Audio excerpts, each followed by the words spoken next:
All right, so in this video, we're gonna solve two issues with lead generation and lead conversion with a story I think will change the frame in which you look at those two issues.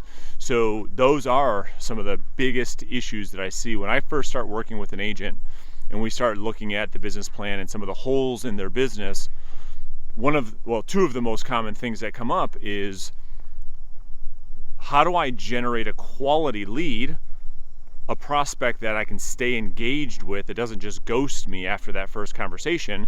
And then two, probably the bigger problem is, after I have a quality conversation, how do I convert that then into a listing, because I keep losing these leads to other agents in the marketplace. So I'm going to tell you a story that you'll never forget, and that's why I'm telling it in a story format, so that this frame can serve you for the rest of your career. So we're gonna look at little Bobby and little Susie. And these are two youngsters that grew up together. They met in preschool, and they ended up going to elementary school together, and they went to middle school together. They went to high school together. When they graduated high school, they split. They went off to two colleges. But the whole time they grew up, little Bobby, we'll call him, he had a crush on little Susie for years and years and years. I mean, and he started to recognize this when he was in 5th, 6th grade. And this lasted all throughout middle school, all throughout high school. And he never said a word about it. He just, for whatever reason, he couldn't muster up the courage to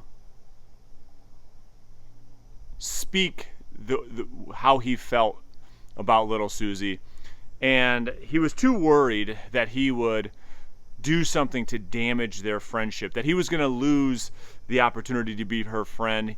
In other words, he thought the risk of saying something around how he really felt or his real intentions would damage the relationship somehow. So he never said anything. So they both go off to college. They kept in touch. They visited each other all the time. And right before they graduated college, little Bobby gets a call from Susie. And at this point, now they call each other Bob and Sue. And so Sue calls Bob and says, "Hey, what's going on? I got something to tell you." And Bob's like, "What's up? What's up? What's going on?" And Sue says, "Well, I've got some great news." And Bob's like, "Cool, awesome. Tell me, what happened?"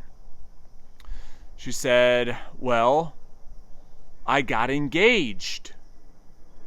And Bob was just dead silent. And Sue was like, "Bob, are you there?" And Bob's like, yeah, I'm here. Hey, congrats. That's awesome. Hey, can I call you back? And Bob hangs up the phone, and he's filled with pain and regret. Why? Because Bob failed to tell Susie how he felt their entire life. And here's the thing. Bob calls Sue back to congratulate her. And he said, "You know what, Sue? I'm so happy for you. Congratulations. You mean so much to me. And I wanted to tell you something just to get it off my chest. And here's the whole maybe aha for you." He calls her back, and in that conversation he said, "I just want you to know, all these years that we've been friends, I never had the courage to tell you, but I had a crush on you this entire time. And to hear now that you're engaged has such mixed emotions for me." And he never forgot what she said next to him. She said, "Bobby, I can't believe you never said anything. because I felt the same way about you. And so there's these two people that felt a certain way about each other that never had the courage to communicate to one another their true intentions, what they wanted to see, because they were holding back in fear of losing something, and they ended up losing each other forever. Now, if you didn't get it yet, let me just bring this down to 100 feet for you. We do this all the time in our lead generation. We will call a for sale by owner or an expired listing, and we will beat around the bush because we are too afraid to bring up the real reason we're calling to help them get their property sold, in fear of losing the opportunity, in fear of getting rejected. And so we don't bring it up at all, and we have what we believe is a good conversation that we think, wow, that went really well, because the person's like, hey, do you have a buyer? If you brought me a buyer, I'd be happy to pay you. And the call ends like, well, listen, I will follow up with you. If you ever need anything, please let me know. The seller says, okay, great, thank you for calling. Mirage of hope. The agent says, okay, I think that's a lead. They put that into their follow-up system. They call back week after week, and it says, hey, yeah, we're not. Listen, if you like I told you before, if you have a buyer, please let me know. The agent says, okay, great, I will stay in touch with you, hoping the whole time that somehow magically the seller is going to invite the agent over and say, oh, I'm so happy that you called. Can you come over and list my house? I would love to pay you 6 or 7% commission to sell my home. I'm so happy. It's never going to happen. And so as the agent continues to follow up, because that's what they have been taught, which is great, then they call the 5th or 6th time, and the seller says, well, hey, appreciate you following up. We actually listed our home with another agent.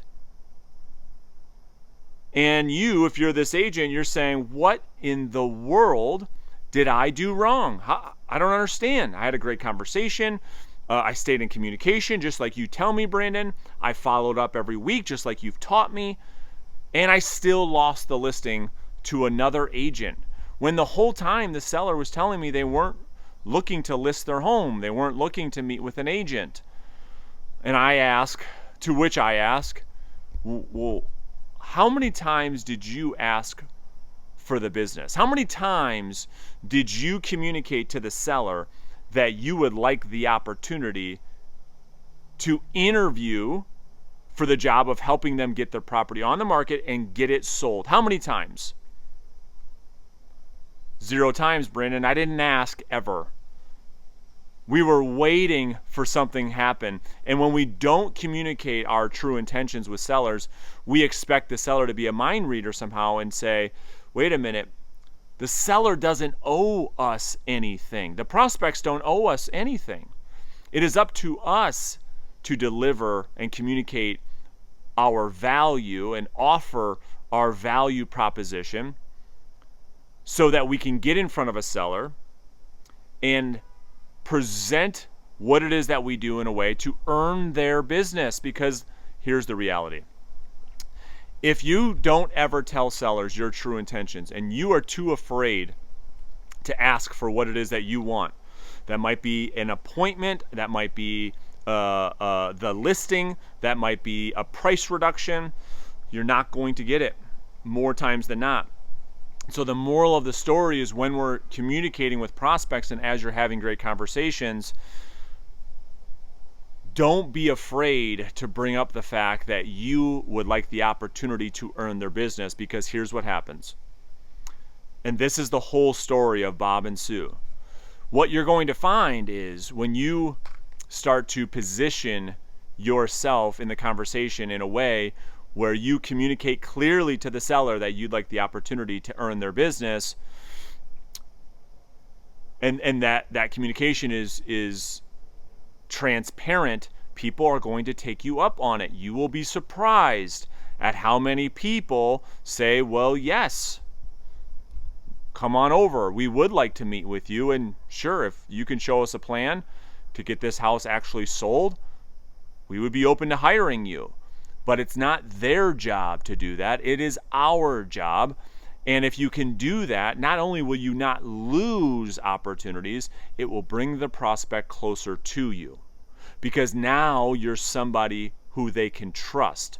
When you're beating around the bush with conversations with prospects, they don't know how to communicate with you. That's why they give you these objections. Bring me a buyer. I'm not interested. I don't want to do this right now. And when you shoot them straight with exactly why you are reaching out to them, then the prospect then can perceive you in a way of somebody that they have the potential to do business with. But if you never say it, just like Bob never told Sue how he truly felt about her, that prospect ends up listing with another agent who wasn't scared. So I hope that story serves you. Certainly, if you have questions, you can put them in the comments. If you found any value, I'd love for you to subscribe. You can always change your mind later. And if you are open to potentially a coaching relationship, I'll put a link underneath this video in the comments. Click it. We can schedule some time to talk.